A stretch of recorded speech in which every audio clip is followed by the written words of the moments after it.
नमस्कार साथियों, स्वागत है आप सभी का अपनी पाठशाला पर। मैं हूं अंकित अवस्थी और आज की यह जो न्यूज़ हम आपसे बताने जा रहे हैं ये किसी फिल्म की स्टोरी से कम नहीं लगती। कहानी के अंदर थ्रिल है, थ्रिल के साथ साथ रोमांच जो है ना वो अपने अति को छूता हुआ भी दिखाई देगा, क्योंकि हाल ही के दिनों में समस्त भारतवासी एक घटना से बड़े प्रभावित थे। और वो प्रभावित घटना क्या थी? खालिस्तान समर्थकों के द्वारा दुनिया जहान में जहां देखो वहां पर भारतीय दूतावास के सामने पहुंचना, खालिस्तान की मांग करना और उसको मीडिया कवरेज मिलना। मुट्ठी भर लोग, कभी ऑस्ट्रेलिया तो कभी यूके तो कभी अमेरिका तो कभी कनाडा कभी तो न्यूजीलैंड, यहां पहुंच करके खालिस्तान पंजाब को एक नया स्थान जिसका नाम खालिस्तान, उसकी मांग करते हुए दिखाई पड़ रहे थे। भारत भी बहुत ही अच्छे से तसल्ली से इन सब चीज़ों को देख रहा था। ये बिल्कुल वैसा ही, मतलब मैं जब इस न्यूज़ को तैयार कर रहा था तो मुझे फीलिंग ऐसी आ रही थी जैसे इजराइल की खुफिया एजेंसी है जिसका नाम है मोसाद, और लोग उसके किस्से बड़े गर्व से और फक्र से सुनाते हैं। क्यों? कहते हैं कि इजराइल का जो दुश्मन है, फिर चाहे वो दुनिया के किसी भी कोने में बैठा हो, मुट्ठी भर लोगों का देश, मात्र 98 लाख के अराउंड कहते हैं जिसकी ऑफिशियल पॉपुलेशन है, 1 CR के अराउंड जिस देश की जनसंख्या है, वो अपने दुश्मनों को दुनिया के किसी भी देश में बैठे हो छोड़ती नहीं है। फिर चाहे ईरान में बैठा हो, चाहे अफ्रीका में बैठा हो, कहीं बैठा हो, वो जाकर उसे मार के आते हैं। भाई साहब, 140 करोड़ का देश, यानी कि 140 इजराइल बन जाए, इतनी बड़ी आबादी वाला देश, और उस देश को मुट्ठी भर लोग दुनिया जहान में जहां देखे परेशान करने लग रहे थे। जबकि भारत के पंजाब में बहुत खूबसूरती से, बहुत ही जबरदस्त, मतलब कल्चरल डाइवर्सिटी के साथ पंजाब के हमारे पंजाबी भाई बहन, सिख भाई बहन रहते हैं। लेकिन कुछ लोगों का प्रायोजित एजेंडा होता है, कुछ देशों का, जैसे भाई हमने पाकिस्तान के 2 टुकड़े किए, पूर्वी पाकिस्तान को बांग्लादेश बना दिया, भविष्य में संभव है बलूचिस्तान भी टूट जाएगा। ऐसी स्थिति में पाकिस्तानियों को यह कहां बर्दाश्त था, तो पाकिस्तानियों ने इंडिया को टिट फॉर टैट दिलाने के लिए पाकिस्तान की खुफिया एजेंसी ISI ने भारत को सेम वैसा ही फील कराने के लिए पहले तो जम्मू कश्मीर में खूब सारा आतंकवाद प्रसारित किया। वहाँ जब कुछ ना हो पाया तो फिर पंजाब को टारगेट किया। पंजाब में बॉर्डर के पार से, आज भी आप खबर पढ़ते होंगे, तो ड्रोन के हवाले से ड्रोन में ड्रग्स भर भर के पंजाब में डाला जाता है। तो पहले तो पंजाब की नस्लों को जहर दे दे के खराब किया जा रहा है, फिर उसके बाद पंजाब के माध्यम से जो पंजाबी इधर उधर दुनिया में गए हुए हैं उनके मन में ये लालसा पैदा कर दी जा रही है कि जब मुसलमानों के लिए अलग देश हम लोगों ने बनवा लिया तो सिख अपने लिए अलग देश क्यों ना बनवा लें। जबकि सिख असल मायने में जो गुरु नानक देव के नेतृत्व में बनी हुई कम्युनिटी है, वो बहुत हद तक, मतलब एक प्रकार से समझिए कि औरंगजेब के आतंक से प्रभावित होकर हिंदुओं की रक्षा के लिए गुरु नानक देव ने, मतलब सिख संगठन जो है ना वो सुरक्षार्थ भारत के लिए बना था, लेकिन उन्हें भड़का दिया गया। भाई साहब, भड़का दिया गया तो कुछ लोग भड़क गए जिनको कुछ पता नहीं, ABCD, वो भड़क गए और भड़क करके, नहीं साहब, हाँ सही कह रहे हो, जब सबकी अपनी अपनी कल्चरल आइडेंटिटी है तो फिर ऐसी स्थिति में सिख फॉर जस्टिस नाम का एक संगठन बनता है, खालिस्तान की मांग करने लगता है। खालिस्तान बोले लैंड ऑफ खालसा, यानी सिखों के लिए एक स्थान जिसका नाम खालिस्तान। जैसे पाकिस्तान बना पाकिस्तान, ऐसे ही खालसा का स्थान खालिस्तान, और खालिस्तान मूवमेंट शुरू हुआ। हालांकि पहले भी शुरू हुआ था भिंडरेवाला के नेतृत्व में, उस समय तो इंदिरा गांधी जी ने उनको तभी समेट दिया था, लेकिन उसके बाद में फिर से इन दिनों यह खबर सुनाई देने लगी। आप और हम बैठ कर के खबरें तो सुनते थे कि खालिस्तानियों ने खालिस्तान की मांग में यहां प्रोटेस्ट किया, और हम सबको तो सबसे ज्यादा बुरा तब लगा जब ब्रिटेन में जो अपनी, मतलब भारत का जो चायोग है उसके सामने तिरंगे को उतार करके अपमानित किया गया। उस दिन तो भाई साहब अपन सब पूरी तरह से, मतलब गुस्से में ही भर गए थे, है ना। भारत ने हालांकि ब्रिटेन को तत्काल प्रभाव से बता दिया था कि हमें यह मंजूर नहीं है। हमने ब्रिटेन के सामने से सुरक्षा हटा ली और ब्रिटिश सरकार ने हमें आश्वस्त भी किया आगे से ऐसा कुछ नहीं होगा। खैर, ये तो थी राजनीतिक चीजें, लेकिन आप में से हो सकता है कोई भाई ऐसा रहा हो जैसे ये बात बिल्कुल ही गवारा ना गुजरी हो। जैसे एक फिल्म है ना, ए वेडनेसडे करके, अगर आपने देखी हो, नसरुद्दीन शाह की, उस फिल्म के अंदर है ना कि नसरुद्दीन शाह जो है वो आतंकियों को टारगेट कर करके मारते हैं। अब देखो, हमको पता नहीं कौन मार रहा है, खबर है कि खालिस्तानी मर रहे हैं, और कौन मर रहे हैं आपको जान करके मतलब एक एक्सट्रीम लेवल की खुशी होगी। अभी मैं शुरुआत में ही, चलो मतलब ये तो वो हो गया, स्पॉइलर दे देता हूं कहानी का। स्पॉइलर ये है, मर कौन रहा है आपको पता है? ब्रिटेन में भारतीय उच्चायोग के बाहर जिसने तिरंगा अपमानित किया था, जिसने तिरंगा उतारा था, वो अब नहीं रहा। अब ये किसने किया, कैसे किया, कहा ना ये फिल्म से कम नहीं है। वो ही नहीं, वो लोग भी नहीं रहे जिन्होंने भारत का और कहीं बाहर प्रदर्शन किया था। चर्चा करेंगे आज के सेशन में। बड़ा ही, मैं कह रहा हूं ना कि इस स्टोरी को जब तैयार कर रहे थे तो फील ऐसी आ रही थी, ये तो किसी पिक्चर की सी स्टोरी लग रही है। लग रहा है वापस से ए वेडनेसडे फिल्म चल रही है। लग रहा है मोसाद की तरह भारत की एनआईए काम कर रही है। समझ में ही नहीं आ रहा है कि हम सब ने जिस व्यक्ति के खिलाफ हमें सबसे ज्यादा नफरत पैदा हुई थी कि उस व्यक्ति ने तिरंगे का अपमान किया, आज वो अस्पताल में जान दे चुका है, मर चुका है। कैसे मरा किसी को नहीं पता। 35 साल की उम्र में खत्म, टाटा बाय बाय। ऐसी स्थिति में कनाडा के अंदर बैठा हुआ एक और व्यक्ति जो कि लंबे समय से सिख फॉर जस्टिस के लिए काम कर रहा था, उसको गोलियों से भून दिया गया। 2 अज्ञात लोग आए कनाडा में, गोलियों से मारकर चले गए। गजब हो रहा है। लग रहा है कि किसी भारतीय की सरक गई है, जैसे भारत पसंद है किसी भारतीय की समझ गई है, सरक गई है। और वो सरका हुआ एनआईए का व्यक्ति भी हो सकता है, हम में से कोई भाई भी हो सकता है। हालांकि हम भारत के संविधान में, भारत के कानून में ट्रस्ट करते हैं, विश्वास करते हैं, लेकिन देश के बाहर जो लोग देश को नहीं मानते उनको कौन समझा रहा है, ये तो हमारे लिए भी अचरज की बात है। और इसीलिए हम इस चीज को आज आपके सामने डिस्कस कर रहे हैं। तो चलिए चर्चा करते हैं। खबर है, आप सुर्खियों में देखें तब जाकर आपको शायद इसका महत्व समझ में आए। क्या है? Wanted Khalistan tiger force chief, अपनी एक फोर्स बना रखी थी भाई साहब इस जनाब ने। टाइगर फोर्स चीफ था जिसका नाम था हरदीप सिंह निज्जर। एनआईए ने जिसके ऊपर 10 लाख रुपए का इनाम रखा हुआ था, उसे कनाडा की एक सिटी जिसका नाम है सिरे, वहां पर गोलियों से भून दिया गया। द हिंदू की खबर देख रहे हैं आप। Khalistani terror outfit chief Hardeep Singh Nijjar, one of India's most wanted. NIA ने 40 आतंकियों की लिस्ट जारी की है। हमें तो डर ही है इन 40 का नंबर आजकल की सुर्खियों में तो नहीं आ जाएगा। पता चले कि इनमें इतना इतना कोहराम मच जाए कि फिर भाई साहब कहने लगे त्राहिमाम त्राहिमाम बचाएं प्रभु। ऐसी स्थिति में किल्ड इन कनाडा। गजब हो रहा है, जो भी हो रहा है गजब हो रहा है। Slain pro Khalistani leader Hardeep Singh Nijjar journey from plumber to designated terrorist. आइए बताते हैं। हरदीप सिंह निज्जर कनाडा के अंदर गोली मारकर हत्या कर दी गई। यह कनाडा के अंदर अपना एक आतंकी संगठन खालिस्तान टाइगर फोर्स चलाता। इसकी हिम्मत देखिए साहब, इस व्यक्ति ने क्या कुछ नहीं किया। यह भाई पाकिस्तान की यात्रा करता था, आईएसआई के खर्चे पर आता जाता था, और तो और यह है कनाडा की नागरिकता लेकर रह रहा था और कनाडा के राजनेताओं से इसे राजनीतिक समर्थन प्राप्त था। वर्ष 2016 में जब इसके ऊपर प्रेशर पड़ने लगा तो इसने जस्टिन ट्रूडो को लेटर लिख के कहा कि मैं तो कनेडियन सिटीजन हूं और मैं भारत में रह रहे जो पंजाबी हैं उनके हित की बात सोचता हूं, इसमें गलत क्या है, तो मुझे राजनीतिक शरण दिया जाए। भाई साहब बात यह है कि कनाडा के कई राजनेता, क्योंकि कनाडा में पंजाबी मूल के लोगों का काफी वर्चस्व है, सुनने में आया कि इसको काफी लोगों का समर्थन प्राप्त होने लगा था। और तो और पंजाब को लेकर के, खालिस्तान को लेकर के ये दुनिया भर के विभिन्न शहरों में रेफरेंडम कराता था, जनमत संग्रह कराता था, लोगों को एक साथ बुलाना, पंजाब की अलग देश की मांग के लिए दुनिया भर के अंदर माहौल बनाना। क्योंकि अंतरराष्ट्रीय मीडिया को तो लगता है कि मसाला मिल गया, इंडिया के खिलाफ मसाला मिल गया, तो चलो मसाला देखने चलते हैं। भाई साहब खालिस्तानी मूवमेंट को हवा दे रहा था। शुरुआती जानकारी के मुताबिक निज्जर को कनाडा के ब्रिटिश कोलंबिया के सरी स्थित गुरु नानक सिख गुरुद्वारा के पास 2 अज्ञात बंदूकधारियों ने गोली मार दी। इंटरेस्टिंग बात है, सूत्रों के हवाले से खबर है कि किन्हीं 2 पंजाबियों ने और एक चीनी युवक को पकड़ा गया है। हालांकि इसकी कोई भी औपचारिक पुष्टि अभी तक नहीं हुई है। ये देखिए, ये पड़ा हुआ। कहने को तो मन करता है कि हमसे जो टकराएगा चूर चूर हो जाएगा। हालांकि हिंसावादी नहीं है हम, लेकिन हिंसा का अर्थ ये नहीं होता कि तुम्हारी हरकतों को चुप्पी से देखते रहें। देखकर सुकून तो हर भारतवासी को शायद मिल ही रहा होगा।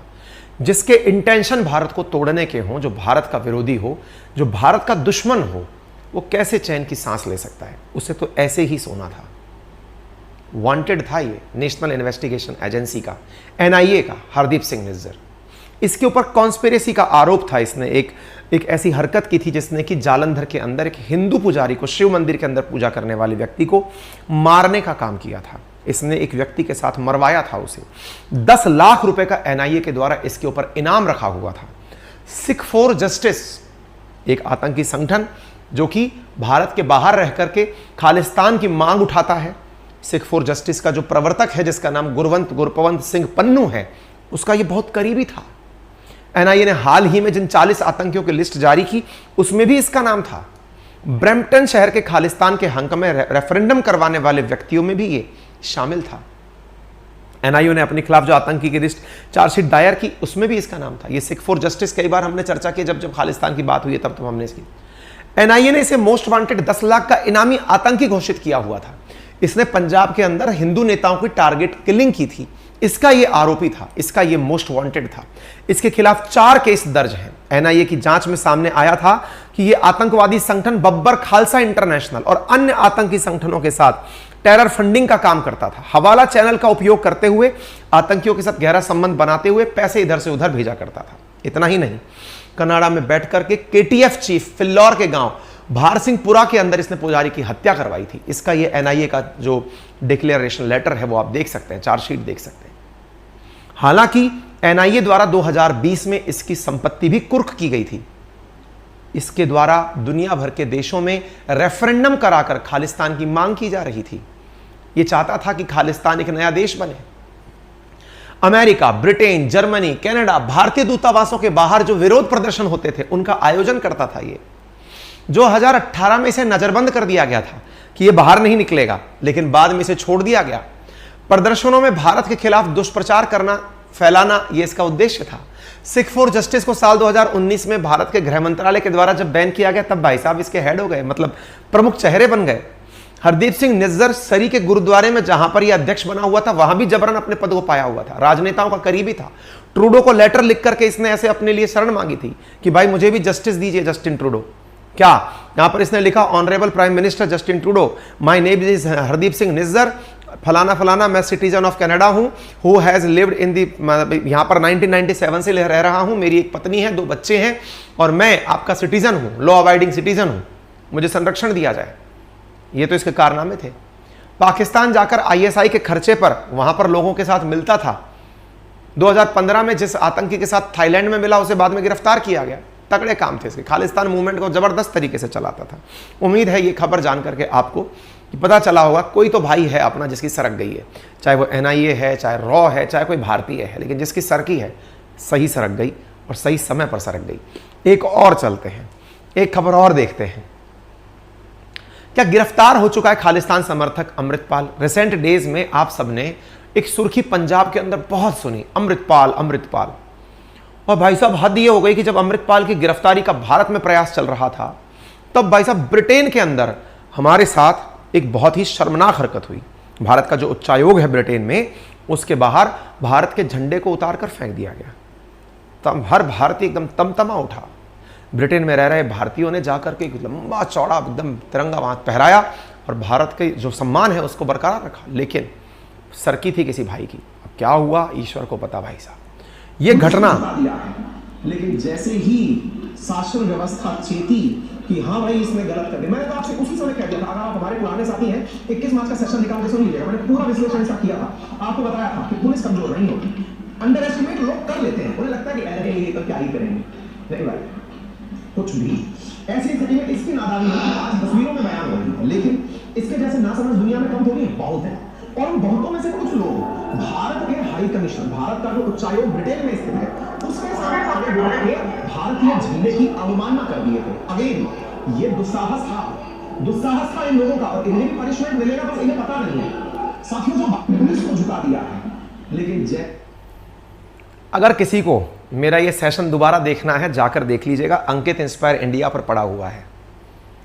मैंने 2-3 लाइनें बोली थी। एक लाइन बोली थी, इन्हें भी पनिशमेंट मिलेगा, बस इन्हें पता नहीं है। और वो लोग जो ये समझते हैं कि पुलिस कमजोर है, वो उनका दुस्साहस है। पुलिस की पावर देखी नहीं है। पुलिस केवल राज्य, जरा सुनिए मेरी इस लाइन को दोबारा सुनिए और आज की घटना से रिलेट करिए। फिर से सुनाता हूं अपनी ही बात। पुलिस को झुका दिया है, लेकिन जैसे ही अमृतपाल सिंह का व्यवस्था चेती कि हाँ भाई इसने गलत कर दिया, मैंने तो आपसे उसी समय कह दिया था, अगर आप हमारे पुराने साथी हैं 21 मार्च का सेशन निकाल के सुन लीजिएगा। मैंने पूरा विश्लेषण ऐसा किया था, आपको बताया था कि पुलिस कमजोर नहीं होती। पुलिस कमजोर नहीं होती, लोग कर लेते हैं, उन्हें लगता है कि अरे ये तो क्या ही करेंगे। नहीं भाई, कुछ भी ऐसी स्थिति में इसकी नादानी आज तस्वीरों में बयान हो रही है, लेकिन इसके जैसे नासमझ दुनिया में कम थोड़ी बहुत है। और उन बहुतों में से कुछ लोग भारत के हाई कमिश्नर, भारत का जो उच्चायोग ब्रिटेन में स्थित है, उसके सामने खड़े होकर भारतीय झंडे की अवमानना कर दिए थे। अब सुनिए, अब सुनना, दुस्साहस था। इन्हें भी पनिशमेंट मिलेगा, बस इन्हें पता नहीं है। इन्हें भी पनिशमेंट मिलेगा, बस इन्हें पता नहीं है। झुका दिया है। कहा था, मिल गया है। लंदन के अस्पताल में आखिरी सांस, सब आपके सामने है। खबर पढ़ लीजिए। अमृतपाल सिंह का हैंडलर था ये, अवतार सिंह खंडा नाम था, यूके के अंदर 16 जून को मर गया। 16 जून, 4 दिन पहले की खबर है। Avtar Singh Khanda, a leading exponent of Khalistan who groomed Amritpal Singh, इसी ने अमृतपाल सिंह को तैयार किया था to lead the attempt to revive secessionism and mastermind of March vandalism of Indian High Commission in London, died in hospital in Birmingham, UK on Thursday morning, leaving radical British Sikh shocked and suspicious. He was of 35. मात्र 35 साल का था ये, और इसकी वजह से जो इसके साथ समर्थक हैं वो सरप्राइज्ड है कि ये हुआ क्या। अरे सरक गई, मैंने बहुत पहले कहा था मेरे सेशन देख लिया करो, जहां भी हो देखो। मैंने हिंट दिया था, नहीं बच पाओगे। लाइटली ले लेते हैं, समझते हैं मास्टर आदमी है, कोई नहीं, मास्टर को मास्टर ही समझ लो आप। यूके में केएलएफ का प्रमुख था खांडा, बम बनाने में माहिर था, युवाओं को भड़काकर देश विरोधी ट्रेनिंग दे रहा था। अमृतपाल सिंह का हैंडलर था। अमृतपाल सिंह तो कठपुतली था, उसको थोड़ी पता था यार उसका उपयोग कौन कौन कर रहा है। उसको भड़का दिए कि तुम करो संघर्ष, वो भाषण दिए जा रहा है, देश में अभिव्यक्ति की आजादी है। एक बार मेरा सेशन तो सुन लेना अमृतपाल समर्थकों, एक बार सेशन सुन लेना, पता चल जाएगा क्या है देश का संविधान, क्या होती है कहानी, अंदाजा लग जाएगा क्या कहानी है। तिरंगे का अपमान करने में सबसे आगे रहा था, यही है वो प्राणी, ये रहा खांडा, जिसने तिरंगे को उतारा था। देख रहे हो आप इसको, लेट गया, हो गया लमलेट, हमसे जो टकराएगा चूर चूर हो जाएगा। टकराया था पाकिस्तान, आज भीख मांगने के लिए दर दर की ठोकरें खा रहा है, कटोरा लेके चल रहा है। लाइटली मत लीजिए, इस समय का भारत है, अंतर्राष्ट्रीय स्तर पर हर खबर को पैनी तरीके से देखता है। एक समय पाकिस्तान हमारी आंख, हम चर्चा करते थे पाकिस्तान हमारा क्या बिगाड़ लेगा, अब पाकिस्तान की हम चर्चा भी मजाक में लेते हैं कि एंटरटेनमेंट चाहिए, चलो पाकिस्तान की खबर चला लेते हैं। क्या हालत आपके सामने है वो किसी को बताने लायक नहीं है। ये चले थे खालिस्तान बनाने के लिए, खालिस्तान बनाएंगे, आज क्या हालत है आपके सामने है।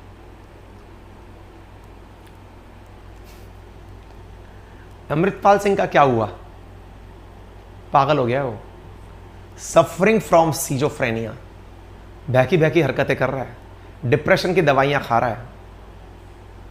सीजोफ्रेनिया, सोर्सेज ने इंडिया टुडे को बताया कि वो दवाइयां खा रहा है जिससे उसका डिप्रेशन दूर हो सके। फाइल सिमट गई उसकी तो, और उसको जो कराने वाले थे ना उनका और चल रहा है। औरों के बारे में बताऊं, इन दिनों जो ताजा ताजा लोग मारे गए हैं। 6 मई को पाकिस्तान में खालिस्तान समर्थक पमजीत सिंह पन्ना को गोली मारकर हत्या कर दी गई। 20 दिसंबर को आतंकी हरविंदर सिंह रिंदा को पाकिस्तान में संदिग्ध मौत हो गई। 2020 में खालिस्तान लिबरेशन फोर्स के चीफ आतंकी हैप्पी को भी गोलियां मार दी गई। खेला जारी है, मत करो हरकतें, ये आता हुआ भारत है, झेल नहीं पाओगे इसके जोश को। बाकी जय हिंद। उम्मीद है आप सभी साथियों को ये जानकारी समझ में आई हो तो इस वीडियो पर अपनी राय जरूर रखें। कमेंट बॉक्स के अंदर आपकी राय सुनने के लिए हमने ऑप्शन खुले हुए हैं, आप रखें। चैनल पर नए हैं तो ऑप्शन दिया हुआ है एक सब्सक्राइब का, उसे दबा दें, आपको भविष्य में भी ऐसी जानकारियां मिल जाएंगी। बाकी वीडियो पसंद आया है तो इसे लाइक एंड शेयर करना बिल्कुल ना भूलें, साथियों से जरूर साझा करें।